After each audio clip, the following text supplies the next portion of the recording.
Bonjour Guillaume Macaire. Bonjour. Merci de nous accueillir chez vous à Royan pour le grand entretien.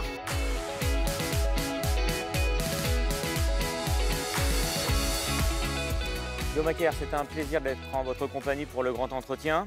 Alors vous êtes assurément l'un des personnages les plus passionnants du monde des courses. Vous ne laissez pas indifférent, beaucoup de gens le pensent. Parfois très incisif dans vos propos, mais toujours avec passion. Vous avez un avis tranché et un franc-parler.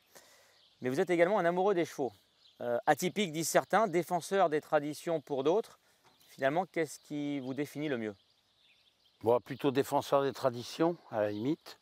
Maintenant, il y a des gens qui n'ont pas forcément des avis très tranchés. En général, j'essaie de savoir où je vais, d'avoir des idées arrêtées et d'avancer avec une vraie direction. Le fait que certains vous jugent peut-être un petit peu parfois avec un franc-parler, un avis tranché, ça, ce sont des choses que... Moi, ça me dérange pas. Ça me dérange pas. Je pense que il faut, enfin, le pire, c'est de subir, hein, je pense. Donc, c'est surtout ce que des choses. Les gens qui subissent, ça me paraît, on peut pas avancer avec ça. On va commencer évidemment par évoquer vos débuts parce que nous aurons différents thèmes à l'occasion de ce grand entretien. Vous n'êtes pas un enfant de la balle, vos parents ne travaillaient pas dans les courses. Vous êtes né et vous avez grandi à Compiègne. Alors, qu'est-ce qui vous a amené finalement dans le monde des courses? Ben, le hasard, un jour, on m'a emmené aux courses. Je sais pas, j'avais 10 ans, et quelque chose comme ça. Et ce spectacle m'a impressionné, m'a sauté à la gueule, je dirais. Et je me suis dit, voilà, c'est ça que je veux faire. Comme on dit à cet âge-là, je veux être pompier ou Zorro, à peu près du même goût. Mais par contre, ça m'a quand même trotté dans la tête et j'ai été jusqu'au bout. Vous avez déclaré, j'ai fait ce métier pour être avec les chevaux. Ouais, j'ai fait ce métier pour vivre en accord avec moi-même, c'est-à-dire pour vivre avec le cheval, qui me semblait un animal particulièrement intéressant. Le cheval étant le contenant, et puis il y avait, enfin le cheval étant le contenu, pardon, il y avait tout le contenant qui était autour, tout ce théâtre, tout ça, qui me semblait absolument extraordinaire. Quand vous avez annoncé à vos parents que vous vouliez faire ce métier, comment ont-ils réagi? Non, c'est-à-dire que je n'ai pas annoncé que j'allais faire ce métier comme ça, le métier d'entraîneur du jour au lendemain, parce que d'abord, ce qu'on commence par faire, c'est pour monter sur le dos des chevaux avant de vouloir faire l'entraîneur. J'en étais très loin. Mais mes parents, parents étaient des gens tolérants, donc ils étaient pas, ils acceptent des choses, mais ils pensaient, ça faisait un peu métier de saltimbanque, quoi. Ils préfèrent des choses plus pragmatiques, probablement les parents, pour leurs enfants, qu'un métier qui est quand même extrêmement aléatoire, où on est à la merci de matières vivantes, d'animaux, et où c'est pas forcément ce que rêvent le plus les parents. Ils préfèrent voir des enfants qui soient dans la vie sur des choses plus stables. Avant de vous installer entraîneur, quel était votre parcours? Moi, mon parcours, je suis monté à cheval, j'ai un peu monté en course en qualité d'amateur, etc. Et puis, bon, ça aurait très vite eu ses limites, donc je préférais, c'était plus facile et plus orientable pour moi d'essayer de commencer d'entraîner des chevaux avec un permis d'entraîner, tout en ayant un job voilà, pour justifier tout ça. Et alors, vous vous êtes installé entraîneur en 1979, vous avez alors 25 ans. Comment se passent les débuts? Bon, ça a sûrement été, je me souviens plus de tout, j'ai peut-être un peu oublié volontairement, mais ça a quand même été assez laborieux. Mais c'est pas très grave parce que ça avait du goût. Et le plus important, c'est que les choses aient du goût. Et que, ce qu'on vient d'évoquer, c'est ça, c'est que je voulais être en accord avec moi-même. Et pour que ce soit bien, il faut se lever le matin en disant voilà, qu'on va trouver du plaisir dans ce qu'on fait. Donc ça, c'était au rendez-vous. Est-ce que vous aviez des modèles quand vous avez démarré dans ce métier? J'en avais beaucoup, j'ai toujours pensé qu'il fallait prendre un petit peu à droite, à gauche, en prendre un peu là, en prendre un peu là, et le réadapter pour soi, parce qu'il y a un élément extrêmement important. Il y a beaucoup d'entraîneurs qui pensent ou de gens, des dirigeants, tout ça, qu'on va faire des copier-coller de choses, mais c'est pas possible, parce que l'endroit où on est et où on doit entraîner ne ressemble pas forcément à un autre. Donc il faut s'adapter au site. Déjà, première chose, c'est un élément que j'ai entraîné dans différents endroits, donc on fait avec ce qu'on a déjà. Alors on peut peut-être améliorer certaines choses, mais il faut d'abord faire avec la base le site géographiquement, son concept, ses ondulations de terrain, enfin des tas de choses comme ça, voilà. Avant de vous installer ici à Royan, vous avez connu beaucoup de centres d'entraînement différents? Bah ouais, quand même un petit peu, enfin pas tant que ça, mais oui, j'ai donc commencé à Compiègne, après j'étais à Maison Lafitte, après j'ai été en Dordogne à La Roche-Chalais, et puis après je suis venu ici. Je crois que votre passage à Maison Lafitte a été très inspirant, avec des entraîneurs comme André Adel. Ouais, euh, à la limite, ce serait plutôt Jean-Paul Galorni parce que je l'avais beaucoup plus sous le nez. Donc, et puis comme il était aussi à cette époque-là quand même un peu empêcheur de danser en rond, c'était plutôt amusant. Et j'ai vu des scènes particulièrement savoureuses. Bon, et il a quand même créé quelque chose d'un peu nouveau, même quand même totalement nouveau, qui a fait bouger les habitudes. Et c'est toujours intéressant ça, parce que ça montre qu'on peut faire un tas de choses. Certains ont dit, il y a beaucoup de gens quand on leur demande, mais pourquoi tu fais comme ça? Moi, je sais pas, j'ai toujours fait comme ça, mon père faisait comme ça. Donc, alors, la tradition, certes, mais un updating est nécessaire pour être dans le goût du jour quand même, hein. Alors vous êtes installé ici à Royan au milieu des années 80, ça fait donc un peu plus de 35 ans que vous êtes ici.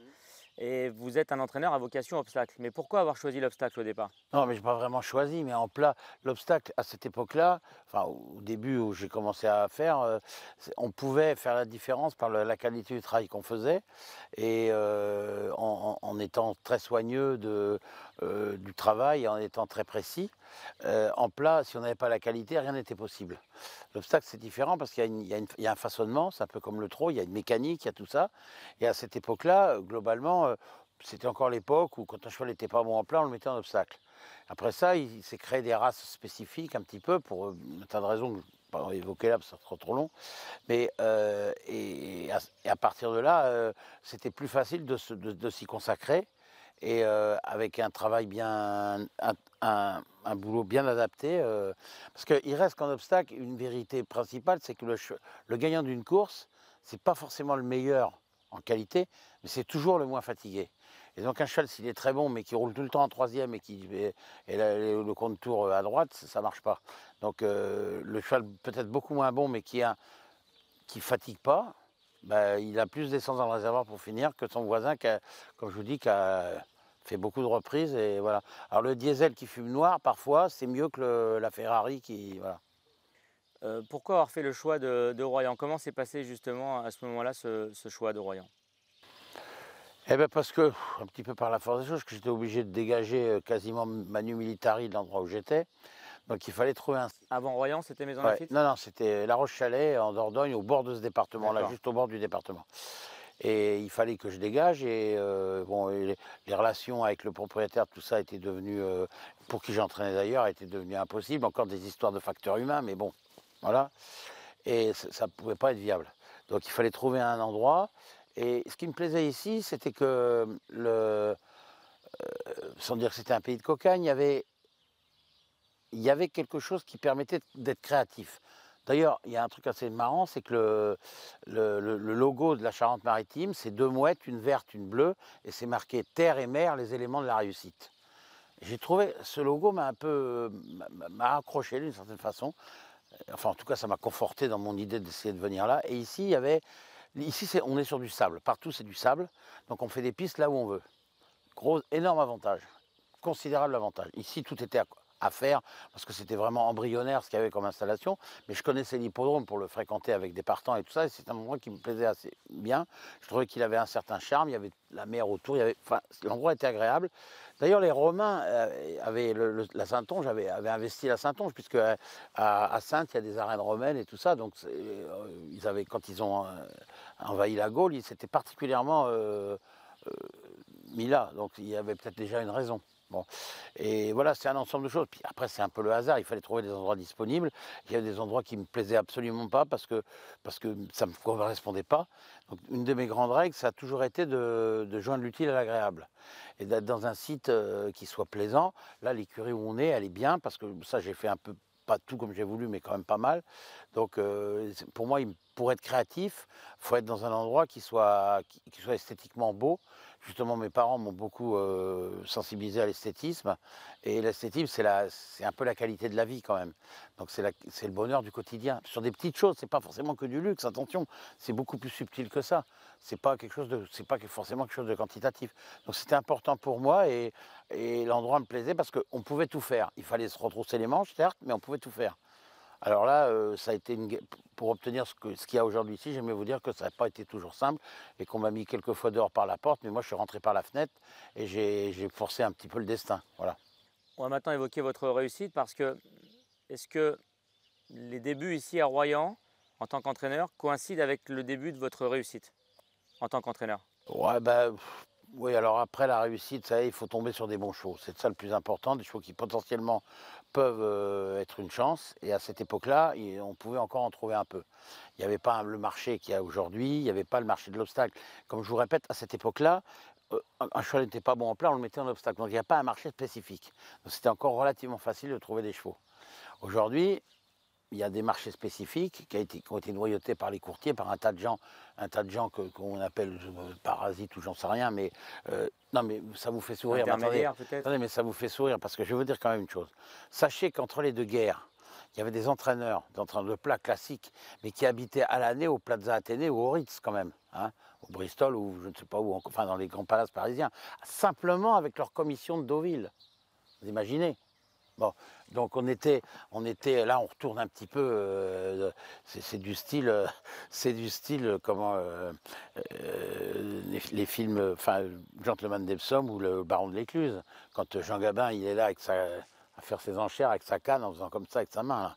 Bon, mais c'était une autre époque, c'était complètement une autre époque, et aujourd'hui, bah, il y a un tas de trucs de gens qui siphonnent le truc. Et ben on a créé donc artificiellement des marchés, des trucs. Je vais pas m'en plaindre non plus parce qu'on on en a fait nos choux gras quand même. Mais bon, voilà, les courses, elles ont certainement perdu un peu de. Elles se sont industrialisées. Voilà, elles se sont industrialisées. Il n'y a pas d'autre mot. C'est d'ailleurs pour ça qu'elles existent encore malgré tout. Mais à la base, elles sont totalement institutionnelles et elles n'avaient pas vocation à être autre chose. C'est pour ça qu'on a un problème éthique que je ne vois pas comment on va pouvoir le régler. Alors, vous avez été 15 fois tête de liste des entraîneurs en obstacle, en termes de victoires. Vous avez d'ailleurs signé un record en 2015 de 282 victoires. Et vous avez plus de 6200 victoires, dont plus de 5700 en obstacle. Donc, évidemment, il n'y a pas beaucoup d'équivalents. D'ailleurs, beaucoup vous considèrent comme une légende vivante en tant qu'entraîneur. En tout cas, du côté de l'Angleterre, vous êtes respecté. On parlera tout à l'heure de la page anglaise. Vous gagnez votre premier grand steeple en 1996 avec Arenis, qui n'était pas chez vous d'ailleurs en début de carrière. Et vous avez alors 42 ans. Quel souvenir vous gardez de ce moment-là? Est-ce que ça a été le moment déclencheur justement vers la réussite après dans les grandes courses? Non, parce que j'avais déjà gagné quelques belles courses et c'est aussi pour ça probablement que ce cheval-là a atterri chez moi. Évidemment, un premier grand steeple, c'est comme un Graal. D'ailleurs, je vais raconter une petite anecdote là-dessus. Le soir, Francis Montauban avait reçu un beau trophée en bronze qui était très lourd. Il reprenait l'avion, il ne pouvait pas le prendre. On avait décidé de faire une petite cérémonie quelques jours après ici. Et il me dit bah, tiens, vous allez le ramener, vous êtes en voiture et je le récupérerai quand je viendrai dans 2-3 jours, quand on va faire une petite célébration pour ça. Et je suis rentré, il était tard, il était 2 h du matin. Et j'ai posé le truc au pied de mon lit, comme ça, le trophée au pied de mon lit. Je l'ai regardé et je me suis dit, j'ai gagné le Grand Steeple de Paris. Et je me suis remémoré à l'époque où tout gamin, ça représentait, c'était comme moi pour décrocher, c'était comme de décrocher la lune avec les dents, c'était du même niveau que ça. Bon, donc c'était vraiment un achievement, comme on dit en anglais, c'est un accomplissement. C'était voilà. un rêve de gosse Donc, de gagner le Grand Steeple?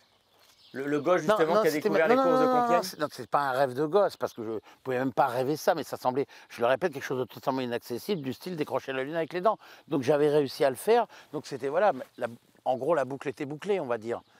Voilà, c'était une sorte de reconnaissance, c'est comme la plus belle course d'obstacles, donc quand on l'a gagnée, c'est une sorte de doctorat, on va dire. Et pourtant, ce qui peut être un peu paradoxal, c'est que vous avez aussi déclaré que vous n'aviez jamais cherché dans votre carrière à être tête de liste ou établir des records. C'est la vérité, c'est la vérité. Mais le Grand Steeple, c'est quelque chose qui était quand même... Non, mais je n'ai pas cherché à le faire. Quand vous avez le cheval qui peut le faire, vous le faites. Mais si vous cherchez à le faire, ça foire. De toute façon, ça ne marche pas. Non, j'ai jamais cherché à faire des records, c'est la vérité. Hein. Ça s'est trouvé comme ça. Alors évidemment que je l'ai cultivé un peu, mais je n'ai pas cherché à le faire, ce n'était pas une quête précise. La quête, c'était de faire mon boulot, de gagner des courses. Le plaisir, c'est quand même de gagner des courses. Bon, quand on entraîne un cheval, c'est quand même pas pour être dernier, c'est pour essayer de gagner. Donc voilà, après il y avait des circonstances qui, à cette époque-là, permettaient de le faire. Aujourd'hui, les 282 gagnants, je ne crois pas que c'est facile, ça ne sera pas faisable. C'est plus possible parce que le système ne permet plus de le faire. Voilà, et ça, c'est pas moi qui suis à la base de ça, mais à cette époque-là, il y avait suffisamment de courses pour pouvoir le faire. Aujourd'hui, elle n'existe plus. On va évoquer la période anglaise, hein, qui a, je pense, beaucoup d'importance dans votre carrière, parce qu'on parlait d'Arénis qui vous a offert votre premier grand steeple. Il y a un cheval, hein, qui a certainement changé beaucoup de choses également dans votre carrière, il se nomme Jair du Cocher. Grâce à lui, vous avez gagné votre premier groupe 1 en Angleterre. Quel souvenir vous gardez de cette période et qu'est-ce que cette victoire de Jair du Cocher dans un groupe 1 face aux Anglais là-bas sur leur terre a finalement changé dans votre carrière? Ah bah, ça a changé. Bah, alors d'abord, je considérais que comme les courses sont nées en Angleterre, il fallait un doctorat. C'était voilà, c'était l'accès au doctorat, le fait de gagner en Angleterre, même pas un groupe 1, mais déjà de gagner une course. Bon, certaines circonstances ont voulu que, et je les ai exploitées. Mais j'ai pas décidé de faire ça. C'est les événements qui m'ont poussé à le faire. En fait, moi, je fonctionne plutôt comme ça. Quand vous me dites, j'ai pas cherché à la tête de liste, c'est vrai, c'est les événements qui m'ont poussé à le faire, mais je n'ai jamais non plus essayé de gagner plus de courses au détriment du travail que j'avais à faire. Ça s'est tombé comme ça. J'ai vraiment pas cherché à le faire. Alors Voilà. pour quelle raison Jair du Cocher est allé courir en Angleterre? Parce que pour un ensemble de choses, il a débuté sa carrière en France. Et ce cheval-là, en fait, il était avec un autre cocher qui s'appelait Janus du Cocher. On avait des clients anglais qui étaient venus les voir, etc. Et ils voulaient acheter le lot. Parce que moi, avec Francis Montauban, on avait acheté les deux ensemble, exactement comme une paire de chandeliers. Ils n'étaient pas séparables, en quelque sorte. Et le Jair, lui, il était un peu sanguineux. Il avait une fibroscopie un petit peu douteuse à leur goût. Et ils ont dit, bah non, on ne le prend pas, etc. etc. Bon. Donc, moi, par accès de fierté un petit peu, d'une part, et deuxièmement parce que le cheval avait donc gagné ses premières courses, et puis il court le général de Saint-Didier à Enghien, et il est battu, il courait à 15 jours, il est battu par manque de fraîcheur, et il est battu par Bilboa, entraîné par François Doumen, et j'apprends que François Doumen devait courir le groupe 1 de Chepstow, le Final Junior Hurdle, le lendemain de Boxing Day, au Pays de Galles, à Chepstow, et je me dis, mais dans le fond, si lui, il y va, moi, je sais qu'avec un mois de fraîcheur, là, je vais être compétitif. On me dit, c'est la dernière des conneries à faire, tu sais pas comment est la piste, ça monte, ça descend, c'est un véritable toboggan, le cheval ne va pas s'adapter, tout ça, etc.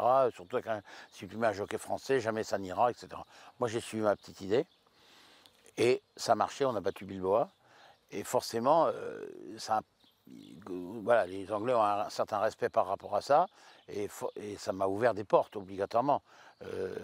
Et puis surtout, moi j'ai pu montrer une certaine honnêteté vis-à-vis des clients en disant, si vous prenez les deux, n'en prenez pas qu'un, sinon ça ne va pas aller.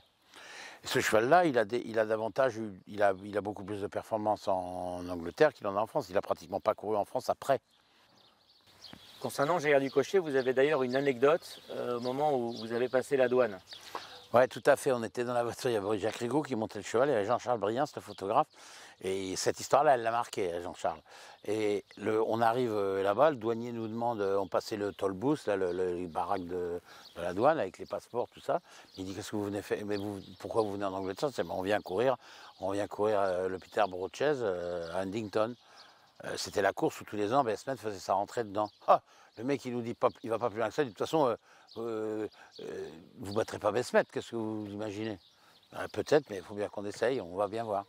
Voilà. Et le soir, quand on est revenu, c'était le même douanier. Le mec, il s'est mis au garde à vous, respect et tout ça. Bon, vous imaginez ça en France, ça ne peut pas exister. En France, ça n'existe pas, ça. Comme on est considéré comme des ruraux, la ruralité, elle est mise à l'écart. Voilà, il n'y a que les intellos qui veulent un monde à leurs mains à eux et qui expliquent eux, les urbains, qui expliquent aux ruraux comment ils doivent vivre. Et moi, je me considère plus comme un rural que comme un urbain. Encore que je peux être les deux, mais ce n'est pas la question. Mais une certaine vérité, avec un peu une vérité génétique de toute l'histoire, c'est extrêmement dérangeant aujourd'hui pour la majorité des gens. Alors après cette première victoire au niveau groupe 1, il gagnera d'autres belles épreuves, Ouais. jusqu'à aller battre un certain Bestmate. Tout à fait, dans l'hiver 2003-2004. Voilà, dans la préparation de la Gold Cup. Il a gagné l'autre course suivante préparateur à la Gold Cup, et malheureusement, il s'est accidenté mortellement ici à l'entraînement. 8 jours avant, lors de son dernier travail, il a eu une fracture, une gravissime fracture d'un antérieur. Donc il a fallu l'euthanasier, et ça a été quelque chose de... Ça a été vraiment un burn-out pour moi. C'est l'un des moments les plus durs de votre carrière? Voilà, ça a été extrêmement violent. Il y a des périodes qui sont plus chroniques, on va dire, de périodes qui vont moins bien, mais c'est le propre de ce métier-là. Quand on est tout en haut, on ne peut pas y rester. Quand on est tout en bas, on ne peut pas y rester. La roue, elle tourne, heureusement d'ailleurs. Mais on fait quand même un dur métier. Vous gagnez une course, la suivante, vous avez un cheval qui se tue. Bon, c'est dur, c'est dur. C'est un métier difficile, il faut une grande force d'esprit et tout ça pour pouvoir y arriver parfois. Et je crois que les Anglais, le jour de la Gold Cup, lui ont rendu un bel hommage. Oui, j'y étais pas, mais Pierre Boulard m'a appelé en me disant ils ont fait une minute de silence pour Gérard Ducochet, et ils ont passé des images sur l'écran et tout ça, sur l'écran géant, etc. Bon, et je vais vous dire, j'ai reçu 80 lettres de condoléances, parce qu'à l'époque, on jouait moins du texto, et que maintenant, je ne sais même pas si ça, en 2000, ça existait enfin, à cette époque-là, si ça existait beaucoup, mais j'ai reçu 80 lettres de condoléances d'Angleterre, et j'en ai reçu que 2 de France. C'est quand même un petit détail. Donc, il n'y a pas eu que Jair Ducochet qui a fait briller votre entraînement en Angleterre. Je pense à Jaffet, Tempo d'Or. C'était un peu sensiblement la même période. Vous avez oui, c'était les années suivantes. J'ai exploité ça à cette époque-là. Et comme une des facettes de mon activité, c'était aussi de vendre des chevaux en Angleterre, forcément, c'était la meilleure vitrine qu'on pouvait leur offrir. Pourquoi ne plus aller courir en Angleterre aujourd'hui? Pour certaines raisons. D'abord parce que les programmes ont changé aussi en Angleterre. Donc les facilités qu'on avait, on ne les a plus. Il faut tout de suite taper dans le haut de gamme. À l'époque, ils achetaient encore peu de chevaux français. Donc ils achètent ce qu'il y a de mieux en France. Donc forcément, c'est forcément encore plus difficile qu'avant. Avant, on était un peu pas en terrain conquis, mais c'était beaucoup plus facile. Puisque ces chevaux-là, ils avaient cherché à les acheter. Ils ne les avaient pas achetés parce qu'ils n'avaient pas passé le veto, mais voilà, ils continuaient de courir et de gagner des courses. Donc les choses étaient un peu différentes. En fait, les courses, c'est des cycles de 20 ans. C'est toujours des cycles de 20 ans. 20 ans pour faire, 20 ans pour défaire. Les grandes casaques, les grands élevages en place, c'est toujours ce qui s'est passé. S'ils n'ont pas ramené du sang extérieur, au bout de 20 ans, ça s'étiole. Et voilà, c'est vraiment 20 ans. C'est 20 ans parce que c'est la durée à peu près où les étalons peuvent être influents, surtout les étalons améliorateurs. Ben voilà, puis après, pour beaucoup de choses dans la vie, c'est des cycles. Tout est des cycles. C'est des cycles de 10 ou 20 ans. C'est souvent comme ça. Et les courses n'échappent pas du tout, l'élevage en particulier, à cette règle-là, si on prend de nos jours jusqu'à la genèse de l'histoire.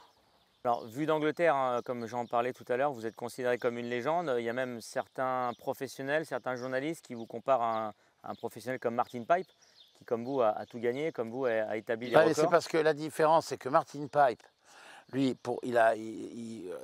on a fait des records de gagnants comme ça, etc. Martin Pipe, lui, il a eu droit à être commandeur CBA, comme James Bond, commandeur de British Empire, commandeur Bond, oui. Et moi, que dalle, parce que les courses, c'est pas reconnu en France. Là-bas, c'est reconnu comme de façon différente, ce qui lui a valu enfin, disons que ça correspondrait à je sais pas à quelle titularisation en France, mais enfin, la France n'est pas un pays qui a mis les courses en avant comme les Anglais l'ont fait, puisque, et c'est vrai que c'est, bon, vous remarquez, à la fin, ça se finit sur un cercueil avec les décorations sur un coussin, mais ça a quand même une certaine gueule. D'ailleurs, vos victoires en Angleterre vous ont permis de rencontrer la reine mère. Eh ben, pour Jair Ducochet, une fois, oui, le chef du protocole, enfin j'appelle ça comme ça, est venu me chercher pour m'emmener à la Royal Box parce que la reine mère voulait rencontrer ce Français qui avait un si bon cheval. Alors effectivement, c'est extrêmement flatteur qu'on vienne nous chercher pour ça. Le Français qui avait battu les Anglais sur leur terre pourtant. Voilà, c'était à Cheltenham, ouais, c'est ça. Ouais. Oui, mais justement, raison de plus. Et finalement, les courses, le fait de remettre du piment et internationaliser les choses, c'est quand même du plus. Mais moi, je le faisais surtout comme un voilà, c'était conquérir quelque chose de nouveau pour moi. Et je le répète, avec un grand respect pour les courses anglaises, parce que les courses sont nées là-bas. Il ne faut pas oublier qu'en France, elles sont arrivées sous la monarchie de Juillet avec un copier-coller intégral où on a fait venir des chevaux, des jockeys, des lads, des entraîneurs, et on ne savait pas faire en France. Donc on a fait venir le package pour qu'on fasse tout ça. Et les courses ont pris vraiment leur essor après la guerre de 70 jusqu'à la guerre de 14, et c'est la plus belle période pour les courses de toute leur histoire. À partir des années 20, c'est le déclin, on peut dire. Alors, ce qui a marqué... Déclin, excusez-moi, déclin relativement lent au départ, mais bon, voilà, les courses étaient à cette époque-là, faisaient partie du quotidien.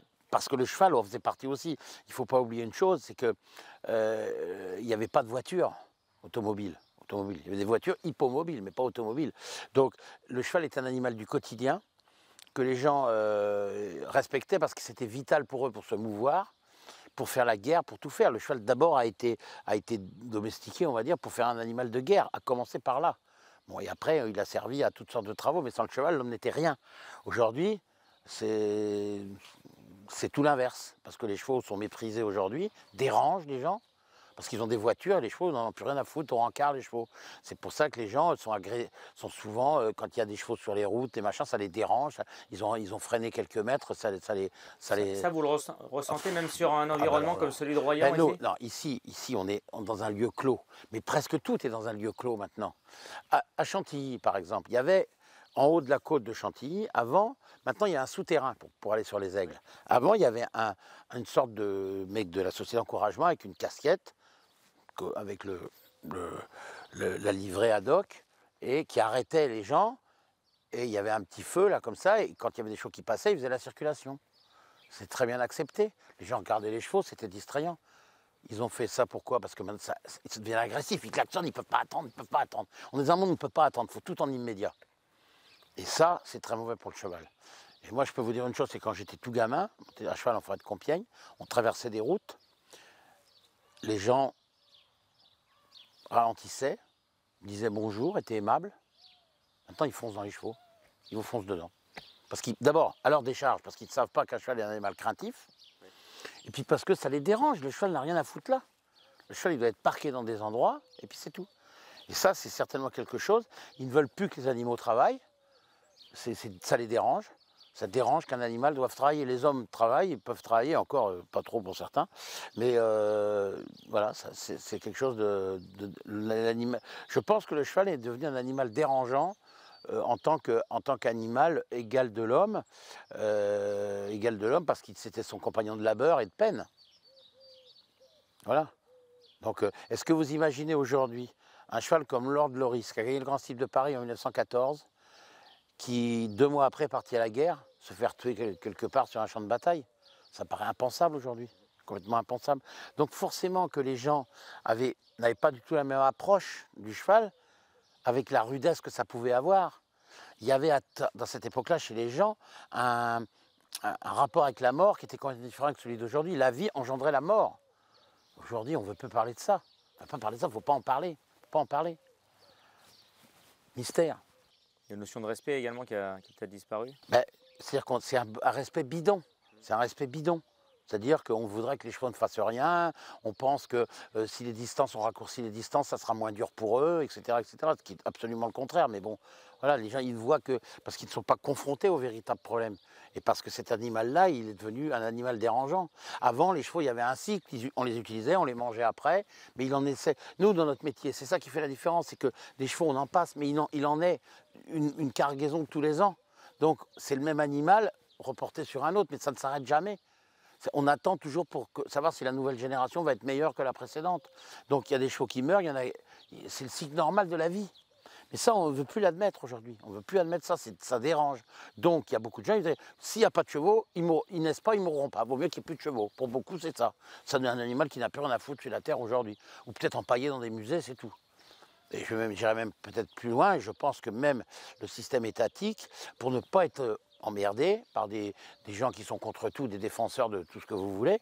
Ils préféreraient, s'il n'y avait pas l'argent que ça draine et l'aspect très économique et industriel que j'ai évoqué plus haut, je pense qu'il n'y aurait plus que des chevaux empaillés dans des musées. J'exagère à peine, j'exagère à peine. Vous voyez, c'est toutes les associations de défense des animaux, des ci, des là. Mais les animaux, par nature, c'est leur nature de faire ça. Ils sont sélectionnés maintenant, le cheval depuis très longtemps, le cheval de course depuis 150 ans pour faire ça. Vous voyez, c'est dans leur gène, ils ont cultivé ça, c'est dans leur gène. Voilà ce qu'on peut dire. Enfin, ce que je peux dire et comment moi je vois les choses. Mais il y a beaucoup de gens qui sont qui sont systématiquement contre tout. Alors voilà. Guillaume Maquet, on va ouvrir une nouvelle page. C'est celle de votre relation avec vos jockeys, parce que évidemment, votre réussite est liée à la rencontre de beaucoup de jockeys hein, tout au long de votre carrière. Alors, je vais en citer, je vais peut-être en oublier, mais en tout cas, les plus marquants, certainement, Philippe Sourzac, avec lequel vous avez gagné votre premier grand cycle, Benoît Giquel et Jacques Ricou. C'était un peu la même période. David Cotin, Vincent Chuminot, Bertrand Lestrade, James Révélé. Beaucoup de ces jockeys ont obtenu une ou plusieurs cravaches d'or. Quelle était votre relation avec ces différents jockeys? Certains trouvent que vous avez un côté protecteur peut-être avec les jockeys, que vous les mettez peut-être dans le confort pour qu'ils soient dans leur bulle. Qu'est-ce que vous avez à dire par rapport à cela? Oh non, non, pas spécialement, mais si on essaye de faire un travail d'équipe, si on fait une erreur, si un mec fait une erreur, ne pas le reconduire, on apprend qu'à ses dépens dans la vie. Donc parfois, c'est peut-être mieux que le mec, il ait fait une connerie une fois, il ne la fera pas deux, ou alors c'est qu'il est débile, dans ce cas-là, il vaut mieux pas travailler ensemble. Mais si le mec, il est intelligent, parce qu'on apprend qu'à ses dépens, il va corriger le tir. Je pense que les jockeys, très honnêtement, les jockeys, s'ils sont honnêtes, ils savent très bien s'ils montent le bon cheval, ils vont gagner. S'ils en montent un moins bon, ça ne marche pas. J'ai une formule que j'ai déjà dite et redite, c'est que le bon cheval gomme les erreurs des hommes, le mauvais les souligne en rouge, c'est tout. Donc ce qu'il faut, c'est avoir des bons chevaux. Un jour à Arthur Batz, quand j'étais à Maison Lafitte, petit gouriot de base, un jour je parlais avec lui au rond Poniatowski, je me rappelle, et il me disait, voilà, de toute façon quand on est entraîneur, ce qu'il faut c'est avoir des bons chevaux chez soi. Parce que si on a des bons chevaux, on attire les bons jockeys. Si on a des mauvais chevaux, les bons jockeys s'en vont. Voilà. Donc l'histoire elle est assez simple, c'est ça, la vérité, c'est voilà, le succès engendre le succès. Si on a des bons chevaux, vous pouvez les faire monter presque à n'importe qui, enfin des jockeys pas non plus des complètement des pipes, mais des mecs qui savent un peu faire, bah, ça va marcher. Alors, lié à votre relation avec les jockeys, il y a votre caractère. Hein. Certains disent que vous avez un caractère assez fort. Non mais attendez, les jockeys, c'est pas eux qui ont les comptes à rendre après. Le jockey, il peut toujours dire oui, mais le cheval, au propriétaire, le cheval n'est pas sur sa distance, et puis ci, et puis là, et puis le cheval, vous comprenez, il ne lui faudrait pas des courses comme ça. Et moi, c'est marié des propriétaires, mais oui, mais le jockey m'a dit, mais j'ai dit, attendez, le jockey, il a regardé le programme? Elles existent, les courses? Alors, qu'ils disent pas de conneries, qu'ils se taisent et qu'ils s'occupent de son... Trouvez-moi la course. Oui, mais le jockey m'a dit. Ben, le jockey vous a dit avec ses gants blancs et ses effets de style, très bien. Mais moi, maintenant, vous allez venir là, au bureau, puis vous allez me chercher dans le programme la course que, soi-disant, il faudrait courir, puisqu'elle n'existe pas. Alors, je sais encore lire, je ne suis pas complètement idiot, je le sais, ça. Je sais qu'elle n'existe pas, alors je ne peux pas l'inventer, moi. Donc, je fais avec ce que j'ai. Pis-aller, c'est tout. Voilà. Vous alliez souvent au clash avec vos jockeys Ça m'est arrivé excusez-moi, mais ça m'est arrivé sur des, je vais pas remuer la merde, ça sert à rien maintenant, mais j'avais expressément fait défense à des jockeys de faire telle ou telle chose, parce que je les laissais libres sur d'autres choses, évidemment ils ne l'ont pas fait, ça s'est fini en jus de boudin, voire en semi-désastre, et après, forcément, là, parce que c'est un an de travail, quand je dis un an, je suis gentil, tout ce qui a été fait en amont pour en arriver là, et quand il y a dans la vie d'un cheval, un Cambacérès ou un Maurice Gillois, il n'y en a qu'un dans sa vie. Hein. Donc si on les rate, parce que le mec il a voulu faire des essais ou je ne sais quoi, c'est foutu. Hein. On ne reviendra pas en arrière. Guillaume Macaire, on va ouvrir un thème qui est essentiel, c'est votre méthode d'entraînement. Alors, y a-t-il une marque de fabrique? Y a-t-il un style Guillaume Macaire? Et si oui, lequel est-ce? Franchement, non, il n'y en a pas. Non, parce que je me suis adapté d'abord au site dans lequel j'entraînais. Comme vous dites, j'ai essayé ce que j'ai évoqué tout à l'heure, l'histoire de développer des qualités chez un cheval. Bon, maintenant, il y a plus que et ne pas m'occuper des défauts. Une aptitude, il a de la vitesse, il a de la tenue, il est brillant ou il est froid. Pas l'empêcher de faire ce qu'il a envie, lui apprendre tout ce qu'il doit apprendre pour pouvoir se gérer. Et après, il fait ce qu'il a envie de faire. S'il préfère être un suiveur ou un dominant. Ça ne sert à rien de les contrarier, on n'aura que du mauvais travail. Si un gamin, vous lui dites de faire un truc qu'il déteste, il ne sera jamais bon. Il sera bon dans quelque chose qui... C'est pour ça que moi, mes parents, ils m'ont quand même laissé faire ça, parce qu'ils disent de toute façon, il ne sera pas bon dans un truc qu'il ne pourra pas bien faire. Ouais.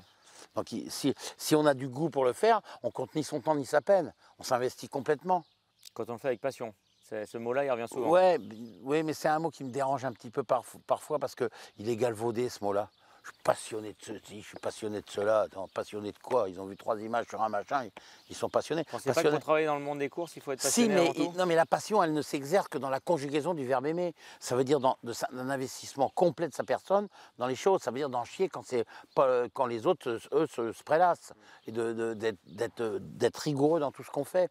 Et justement, moi, j'ai toujours été considéré comme quelqu'un de dur parce que j'étais rigoureux. Mais ça n'a strictement rien à voir. La rigueur n'a rien à voir avec la dureté.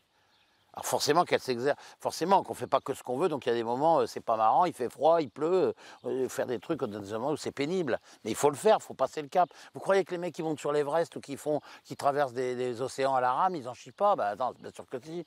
Donc c'est comme ça, c'est tout. Il faut aller au bout des choses, il faut aller au bout des choses. Et seulement ça, quand on a passé ce cap-là, c'est une victoire. Et on en sort extrêmement grandi. Vous avez connu une grande réussite, notamment avec les jeunes sauteurs. Comment l'expliquer ça? Parce qu'à l'époque, il y a 20 ans, on était, en gros, il n'y avait pas le niveau de dressage qu'il y a aujourd'hui. Donc j'étais un des précurseurs à faire ça en disant je vais travailler la question, faire des gammes, faire des gammes, faire des gammes, pour qu'on ait une technique où le cheval, il est absolument... si, Jean-Paul Gallorini l'a fait, André Adel l'a fait. Bon, Ce sont deux de vos modèles. mais même bien avant le baron Finot, avant 1900, il a fait exactement pareil. Il faisait même sauter ses faules, le baron Finot. Vous savez ce qu'il faisait? Il avait mis des barrières comme ça pour rentrer, une fois que les poulains étaient sevrés, pour rentrer à l'écurie pour aller bouffer. Et il avait mis des petits fagots par terre, et il faisait sauter ses faules comme ça, tous en ligne. Il disait, bon, ils sautent un peu n'importe quand, mais ça n'a aucune importance. Parce qu'on a créé une mémoire du corps qui va faire que le jour où on leur présentera un obstacle, ils sauront ce que c'est. Parce qu'il ne faut pas oublier une chose, c'est qu'un cheval, toute sa vie, on l'a mis dans un pré, avec des barrières ou des haies autour, et on lui a dit, il ne faut pas les sauter. Puis tout d'un coup, on lui présente la même chose, il faudrait qu'il comprenne qu'on doit le sauter. Il ne peut pas. Vous voyez? Donc il faut les amener à une préparation de ça. Et c'est ça qui était important. Et Finot, il a été tête de liste pendant 25 ans des propriétaires et tout ça. Tout le monde disait qu'il était fou, etc., qu'il faisait n'importe quoi et tout ça, parce qu'il était précurseur. Et dès qu'on est précurseur, voilà, vous voyez, le marcheur qui est derrière nous, là, je suis un des premiers à en avoir importé. On m'a dit que j'étais un fou dangereux, de faire tous les choix, les stuer, machin, et ça. Puis maintenant, tout le monde en a, et plein d'autres choses que j'ai faites. Quand j'étais nouveau à le faire, on m'a dit que j'étais complètement taré, qu'il ne fallait pas faire ça, etc. Et tout le monde a copié. Et tout le monde a copié. Voilà. Alors, il y en a qui ont copié plus ou moins bien, mais il y en a qui ont copié très bien, ils ont bien compris. Donc aujourd'hui, parce que le système a changé, ce que je pouvais faire à cette époque-là, c'est plus possible. Donc je change complètement pour un tas de raisons.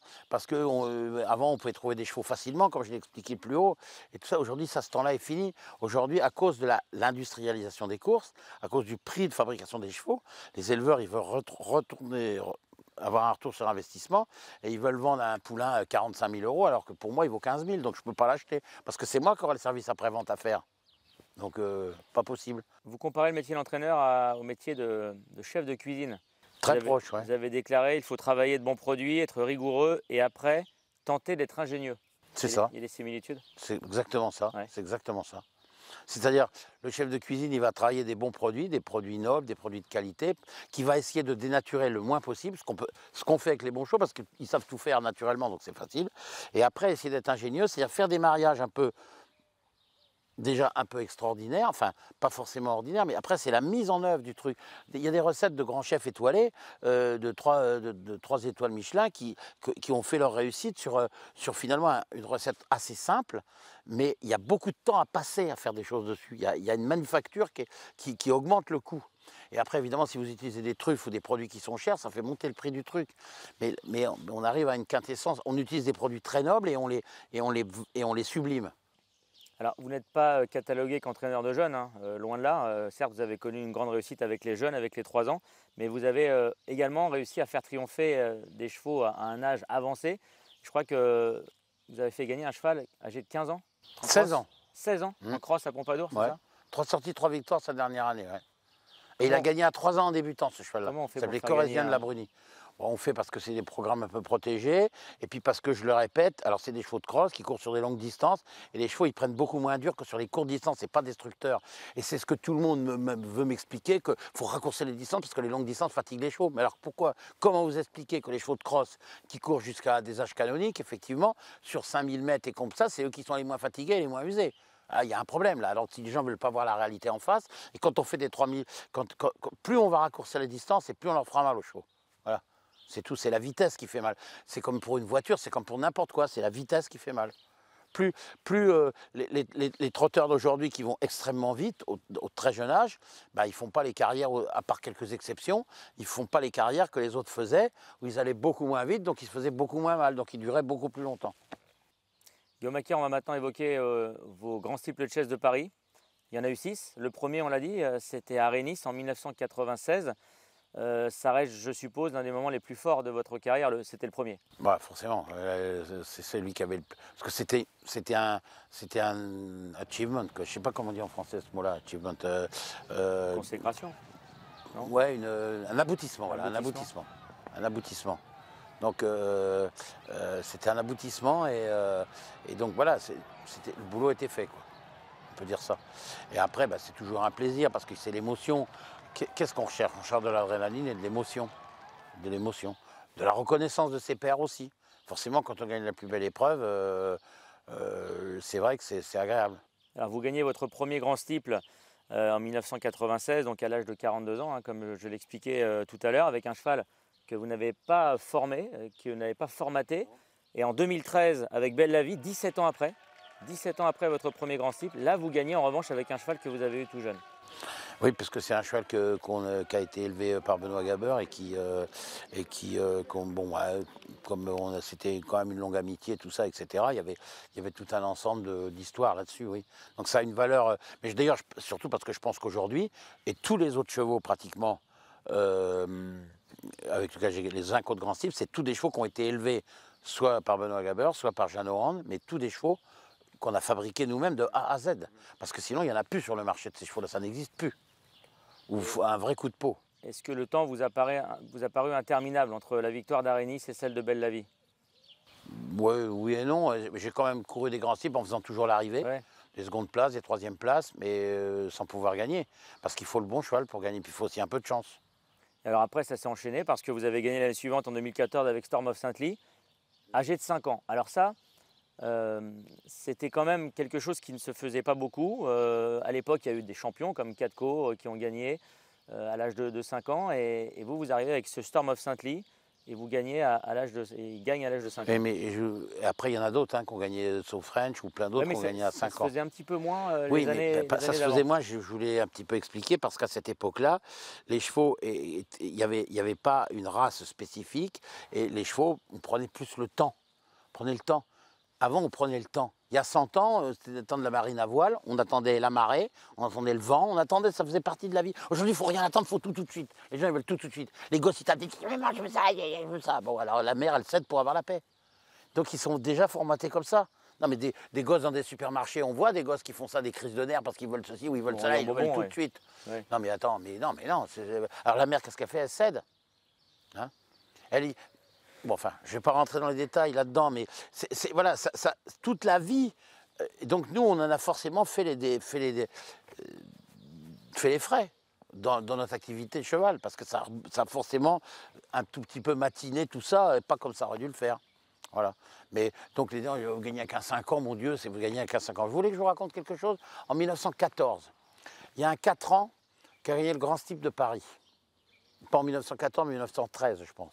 Parce qu'en 14, c'est Lord Loris. Donc là, ça, c'est pas Lord Loris. Un cheval qui était entier. Avant, le Grand Steeple de Paris, il était ouvert aux 4 ans jusqu'à la dernière guerre. Il y a pas mal de 4 ans qui l'ont gagné. Ce cheval-là, après, ça a été la guerre. Il devait partir étalon, bah, il n'y a plus de rien du tout. Pendant la guerre, on faisait autre chose. Il a repris du service après. Et il a regagné à 10 ans ou à 11 ans le Grand Steeple de Pau. Donc c'est que ça ne l'a pas tué. Sinon, il n'aurait pas pu faire ça. D'accord? Voilà. Donc ça, c'est des vues de l'esprit parce que ça arrange des gens. Un cheval qui est dans sa force de l'âge, il est quand même mieux que si c'est un vieux croton. Je suis désolé. Enfin, vous ne voyez pas dans les sportifs des gens très vieux, extrêmement performants. Du coup, vous pensez que ça va devenir de plus en plus compliqué de gagner les Grands Steeples avec un cheval d'âge? Oh bah ça, c'est sûr. Parce qu'il n'y en aura pas. Si, peut-être un cas de figure, un cheval qui sera passé à travers les mailles du filet pour des raisons diverses et variées. Un cheval qui aura peu couru pour des problèmes de santé, peut-être. Ce sera que ça. On a vu Docteur de Ballon et qu'il a gagné ce sera que ça. assez tard finalement. Ce sera que ça. Ouais. Et puis parce que avant, c'était les bons 3 ans. J'ai un cheval comme Storm of Saint-Ly, il a gagné en débutant le Grand Dac, comme son père Saint-Dessin. J'avais gagné avec son père le Grand Dac. Donc il a gagné le Grand Dac exactement comme lui. Bon, mais ça ne l'a pas empêché. Après, il est tombé dans le Maurice Gillois à la dernière, je pars pas, et tout le monde par terre, la cabane sur le chien, alors qu'il avait course gagnée, il avait 10 longueurs d'avance, il aurait gagné évidemment. Bon, mais c'est pour ça que je dis tout le temps, quand on a gagné le Gillois, on peut gagner le Grand Steeple.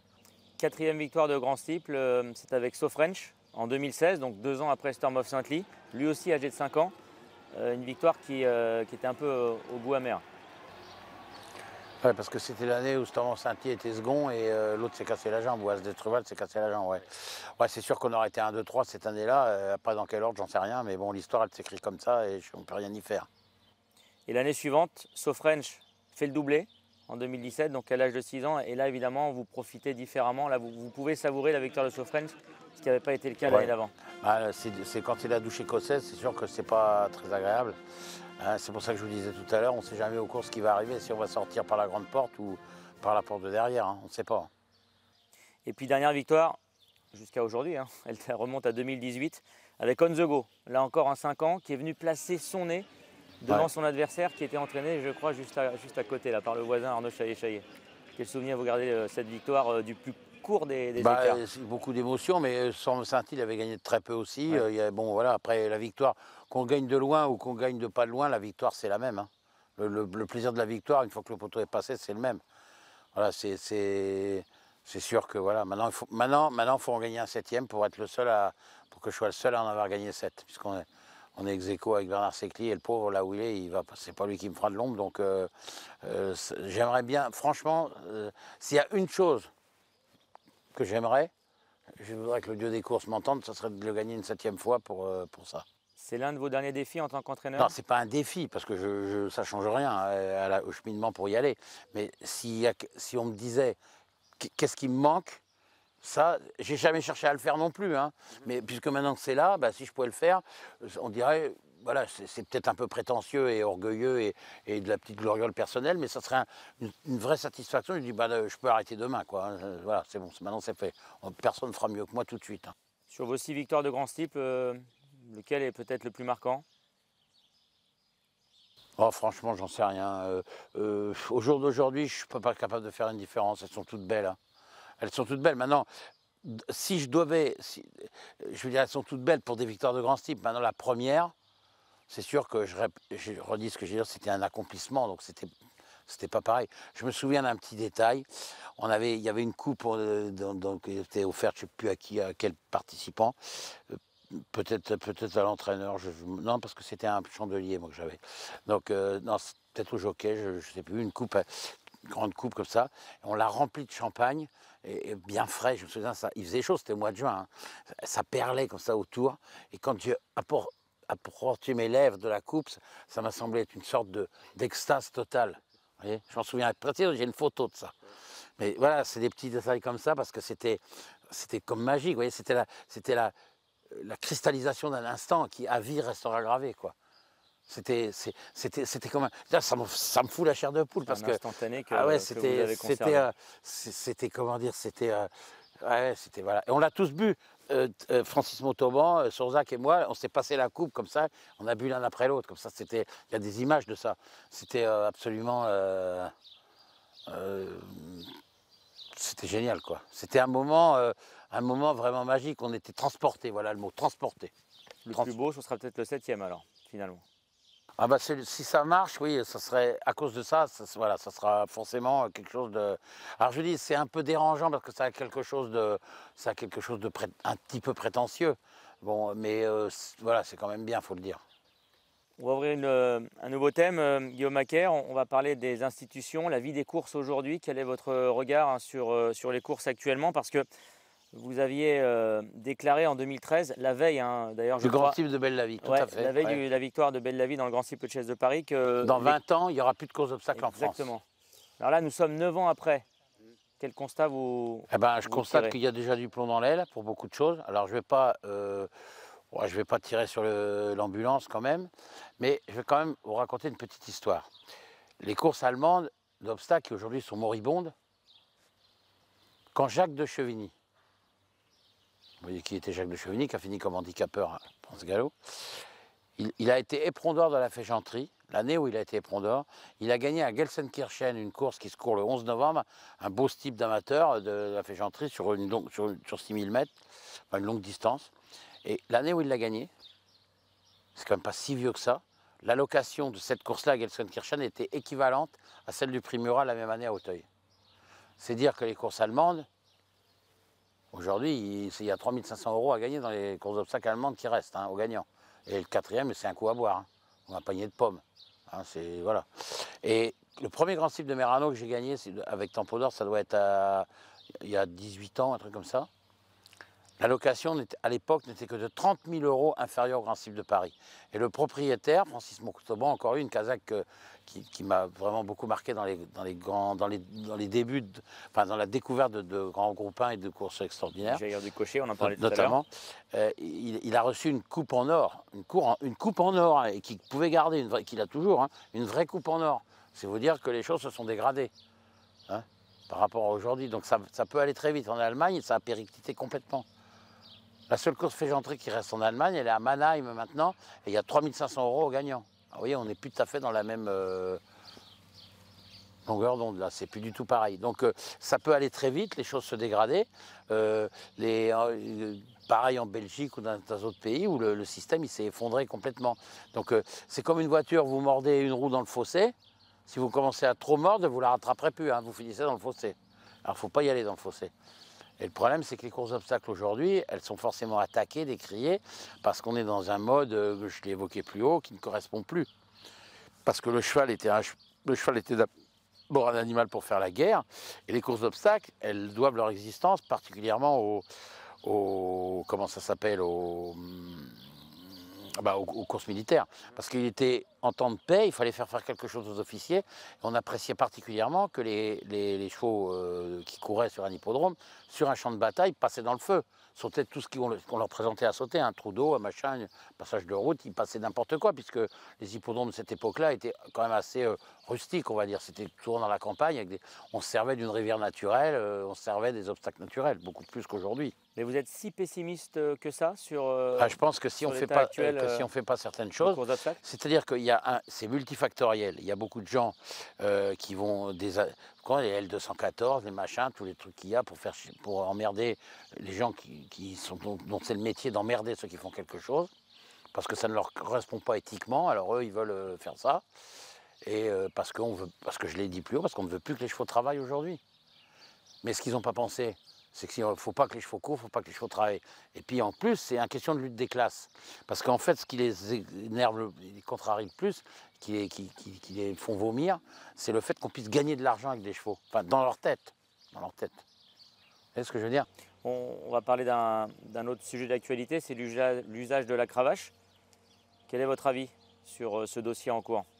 Alors, qui revient quand même assez régulièrement. Un cheval qui avance, c'est-à-dire qu'à chaque fois qu'on lui en met une, on le stimule. C'est une stimulation, pas une punition. Puisque si à chaque fois il fait ça, pourquoi est-ce qu'on punirait? Puisqu'il la quête, et le code des courses dit, chaque cheval qui prend part à une course doit prétendre à la victoire. Donc s'ils sont à la lutte à deux, alors il faudrait tirer dessus pour ne plus, et pas lui mettre de coups. Ok, d'accord, dans ce cas-là, on enlève le bâton à tout le monde. Par contre, si le mec, un cheval, il lui en met une, il recule, il lui en met une deuxième, il recule, celui-là, le mec, on doit le punir. Parce que s'il n'a pas compris que son cheval, il n'en pouvait plus, et qu'il le punit parce qu'il a donné son maximum, ça, c'est un assassin, celui-là. Alors c'est celui-là qu'on doit punir, mais malheureusement, c'est pas celui-là qu'on punit. Mais il y a une notion de dressage en obstacle, et c'est pour ça que la cravache sert et guide énormément les jeunes chevaux. Vous avez vu ce matin des chevaux sauter à qui on a présenté des trucs relativement difficiles, où ils étaient tout seuls, ils n'ont jamais rechigné à rien. Mais le gars, il faut quand même qu'il pilote. Et il a simplement le fait d'appuyer à l'encolure. C'est comme si vous faites comme ça à quelqu'un et réveille-toi mon pote, bon, c'est une chose que ça. Il n'y a aucune méchanceté, c'est des bâtons en mousse, ça ne laisse pas de marque. Et je veux dire, mettre une claque avec une cravache à un cheval, c'est comme si vous faites ça à un humain, c'est pareil, c'est la même chose. Voilà, vous voyez? Bon, alors on en a fait des gorges chaudes, des machins, tout ça, parce que je l'ai évoqué plus haut, parce que l'animal, on ne veut plus que les animaux travaillent. Mais si on supprime la cravache, il va falloir que les mecs ils rallongent sérieusement les étriers pour donner de la jambe et de la guide. Parce que sinon, donc vous êtes contre l'annulation, mais il faudrait peut-être revoir la règle. L'excès est nuisible en toute chose, pour tout, l'excès est nuisible en toute chose. Le problème, c'est que qu'est-ce qui se passe? Pourquoi est-ce qu'on codifie? Pourquoi on légifère? Pour les tricheurs. Et c'est les honnêtes qui payent. C'est toujours comme ça. Guillaume Aquet, on va ouvrir un nouveau chapitre un peu plus léger, mais qui va peut-être vous redonner le sourire. On va évoquer vos passions. Elles sont nombreuses. Il y a notamment la peinture. D'où vous vient cette passion pour la peinture?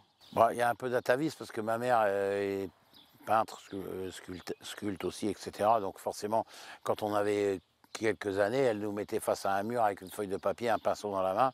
Déjà, comme ça, ça nous occupait. Mais voilà, c'est créatif, c'est un art créatif, la peinture. Et comme la peinture a quand même bien inspiré les chevaux, pardon, les courses ont bien inspiré les peintres, parce qu'il y a quelque chose de chatoyant et de, voilà, voilà, la peinture, par nature, j'aime la peinture parce que j'y ai été sensibilisé. En fait, on ne peut aimer que ce qu'on connaît. C'est une grande règle de vie. Donc, pour connaître quelque chose, il faut en user, voire en abuser. Je vais vous faire une comparaison. Vous êtes dans votre voiture, vous écoutez une chanson. Première fois que vous l'entendez, elle vous plaît. Elle vous plaît, mais vous ne l'aimez pas encore. Au bout de 10 fois, vous l'aimez, vous êtes accro, et vous allez même la chercher pour essayer de la trouver sur une autre chaîne. Vous voyez? C'est ça. Donc, qu'est-ce qui est important dans la vie? Il y a une chose vraiment importante, c'est de savoir conjuguer le verbe aimer. Si on sait conjuguer le verbe aimer, la vie, elle est beaucoup plus belle. Mais le problème, c'est qu'aujourd'hui, il y a beaucoup de gens, ils ne s'intéressent à rien, ils n'aiment rien. Ils n'aiment rien. Faire la teuf. Enfin, comme teufeur, c'est pas un métier, c'est un peu compliqué quand même, c'est limitant, on va dire. Voilà.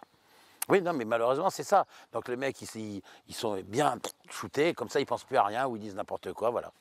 Teufeur. Puisque vous employez un mot jeune, vous kiffez faire de la peinture, vous mettre dans votre bulle. Et d'ailleurs, ça vous prend combien de temps? Vous y consacrez combien de temps? Ça dépend, il n'y a pas de règle. C'est-à-dire que déjà, il faut avoir envie d'être créatif. Ça veut dire qu'il faut avoir des bonnes raisons de le faire. Si j'ai passé une matinée merdique ici, j'ai les boyaux tordus, je ne peux pas être créatif. Je ne peux rien faire, je ne peux même pas lire parce que je ne peux pas me concentrer. Parce que je lis 3 lignes, ça y est, ça m'énerve parce que je perds le fil de ligne, parce que ça me revient comme ça, comme une remontée de gasoil, le truc de tout ce que j'ai subi le matin. Et je suis complètement... Je suis retourné parce que ça m'a pris au trip. Vous comprenez ce que je veux dire? On le vit de l'intérieur, ça, on le vit de l'intérieur. Donc c'est très dur de... Alors, je peux ni... J'arrive pas à me concentrer parce que ça me revient comme un reflux, comme ça, c'est très mauvais. Si tout va bien, vous pouvez finir une toile en combien de jours? En 2 jours, en 3 jours. Ah oui. Ouais, après, il faut des fois attendre que ça sèche, certains trucs, etc. Mais c'est pour ça qu'on en a plusieurs. Puis ça dépend de l'inspiration. Des fois, ça s'en mange bien, tout va bien. Puis des fois, pas du tout. On ne sait pas. Alors, on a pu visiter votre maison qui est... Les murs sont recouverts de tableaux. Il n'y a pas que les vôtres, mais il y en a quand même beaucoup qui ont été dessinés par vos soins. Ouais, dessiner, justement, c'est pas trop le mot parce que je suis très mauvais en dessin. Donc j'ai beaucoup de mal avec mes volumes et tout ça, mes constructions. Donc c'est pas toujours évident pour moi. Par contre, peindre, ça m'amuse bien. Et justement, j'ai évoqué des périodes de l'histoire des courses. Moi, j'ai fait toute une série là à l'époque de 1890, tous ces trucs-là. Mais parce que, qu'est-ce que vous voulez aujourd'hui, ça va être plus compliqué, le fluo et tout ça, c'est pas des choses qui vont bien à peindre. Hein. Il faut qu'il y ait un côté un peu intemporel dans la peinture quand même. Votre passion, Guillaume Macaire, c'est la lecture et l'écriture. On peut les lier d'ailleurs. C'est aussi agréable de lire que d'écrire en réalité. Et l'écriture, en fait, c'est venu un peu par hasard. C'est quand je faisais des piges là pour France Gallo. Après, j'ai vu que j'avais un lectorat et tout ça de gens parce que j'avais beaucoup de très bons feedbacks et ça plaisait aux gens et tout ça. Parce que j'essayais d'être original justement. D'ailleurs, c'est pour ça qu'ils ont créé le point de vue et tout ça après, parce que moi, je voulais pas faire que des pronos une semaine à l'avance sans savoir les concurrents, l'état du terrain et tout. Je dis c'est débile. Par contre, je voulais rebondir sur les sujets d'actualité. C'était ce que je faisais. C'est ce qui m'a entraîné plus loin à écrire des romans, parce que c'était dans la logique des choses. Vous en avez écrit plusieurs, et notamment À la plume sergent-major ou À la mine de plomb. Oui. C'est votre premier? Non, c'est le deuxième. C'est le deuxième, celui-ci? Ouais. Le premier, c'était À pied, à cheval et en voiture? C'est ça, ouais. Ouais, oui, c'est très amusant d'écrire. C'est aussi amusant parce qu'on se recrée dans une histoire, c'est comme si on lisait le livre, mais c'est pour soi.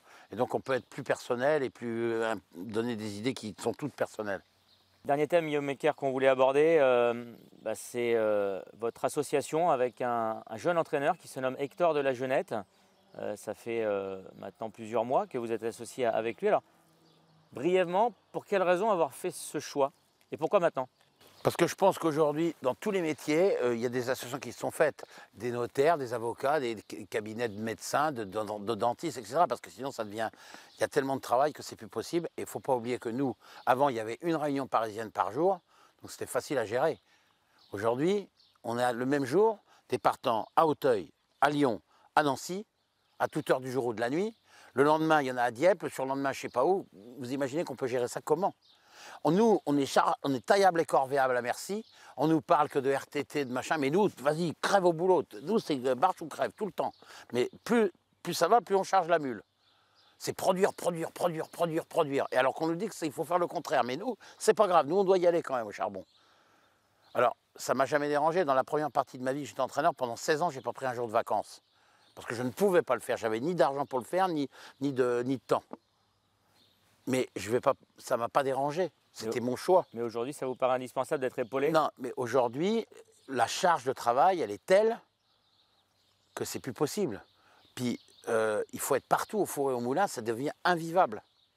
Donc on est détesté de tout le monde, voilà, et on n'a plus de recul parce qu'on a des boyaux quand même tordus. Et moi, si j'arrive à la piste, je me suis déjà braqué avec 2-3 employés, tout ça, j'ai même plus envie de le faire. J'ai même pas envie de faire je peux plus, je suis bloqué, quoi, je suis bloqué. Bon, donc il y a déjà tous les matins l'épisode de la liste, les mecs qui viennent, ceux qui viennent pas, ceux on ne sait pas où ils sont, vous les appelez, ils ont du retard, vous faites comment votre liste? Il y a 25 chevaux à caser par lot, il faut quand même arriver à organiser le truc quand même. Voyez. Justement, comment fonctionne le tandem? Ah ben justement, moi toutes ces choses-là, c'est plus moi qui les fais. J'y mets ma patte après, quand je dis non, ça on va changer parce que ça et ça, pour certaines raisons. Je me sers de mon expérience, mais je fonce moins tête baissée, quoi. Et ça me permet de prendre un peu de recul et de ne pas devenir complètement cintré, parce que c'est ce qui serait passé au bout d'un moment. Hein. Et Hector de la Jeunette vous apporte aussi une autre vision, sa vision de la nouvelle génération peut-être? Ouais, alors ça, c'est pas forcément ce qu'il y a de mieux, la vision de la nouvelle génération, parce que je le répète, les courses, elles sont intemporelles et finalement, elles n'ont pas tellement changé. Mais justement, on est quand même toujours d'accord sur les choix à faire. Quand on prépare une matinée de travail, on n'est jamais en désaccord. Et aussi bien, parfois c'est moi qui argumente, mais parfois c'est lui aussi. Et je suis tout à fait d'accord, donc je laisse de plus en plus faire sur des choix. Je lui dis, tu mets qui sur ce choix-là, tu fais comment, machin, allez, vas-y, roule, c'est bon. S'il y a une raison, je l'explique la raison, il me dit, ah ouais, c'est vrai, j'avais peut-être pas forcément pensé à ça. Bon, et puis bon, moi j'ai beaucoup plus de recul, voilà. Donc je pense que c'était indispensable de le faire avec quelqu'un de suffisamment jeune, mais figurez-vous que j'ai galéré, j'ai mis 2 ans, ça faisait 2 ans que je cherchais, que je trouvais pas. Mais Hector, il a travaillé avec moi avant. C'est pas du tout pareil, il était jockey chez moi, il était assistant chez moi, après il a été s'installer, il a vu certaines difficultés, et ça ne valorise que davantage son action, parce qu'il a vu que c'était simple de loin, mais loin d'être simple, quoi, pour faire... Donc moi, voilà, puis ça, on est en droit fil d'une succession, tout un système qui fait que, voilà. Parce que moi, je suis quand même beaucoup investi comme éleveur, comme propriétaire, etc. Donc voilà, c'est tout un ensemble de choses. Et je pense que c'est quand même grâce à ça que je m'en suis sorti. Si j'avais fait que l'entraîneur, ça serait très compliqué. Il n'y a plus de marge, il n'y a plus rien. Le temps que j'évoquais plus haut des entraîneurs qui vivaient au rythme à longueur d'année, c'est terminé. Hein. Moi, ce sera dans un Formule 1 et c'est tout. Hein. Est-ce que cette association avec Hector de la Jeunette sonne un peu la fin de carrière qui a été programmée vous concernant? Bah, je suis plus près, de toute façon, je suis plus près du tombeau que du berceau, hein, mathématiquement parlant. Hein. Donc forcément, bon. Et puis, je pourrais me consacrer à d'autres choses. C'est pas veut dire que je quitterai le métier, mais si le boulot il est bien fait, on peut déléguer beaucoup plus et faire d'autres choses qui étaient impossibles à faire aujourd'hui. Enfin, qui étaient impossibles parce que ça prenait trop de temps, puis trop de fatigue. Puis si on s'accrée à une chose, on peut pas. On est journée donc 24 heures, on peut pas faire tout en double ou en triple, c'est impossible. Vous êtes fixé une date Non, je ne suis pas fixé de date, non. Si vous gagnez un 7e Grand Steeple, par exemple? Bah, si je gagne un 7e Grand Steeple, c'est sûr que je serai, voilà, le boulot sera terminé et que je pourrai voir les choses différemment, ça c'est sûr. J'aurai une sérénité d'esprit totale. Merci beaucoup Guillaume Macaire de nous avoir accueillis chez vous à Royan. Ça a été un réel plaisir également de pouvoir échanger avec vous et de discuter de votre longue et belle carrière. Merci beaucoup. Merci à tous de nous avoir suivis et on se retrouve pour un prochain numéro de Le Grand Entretien. Au revoir à tous.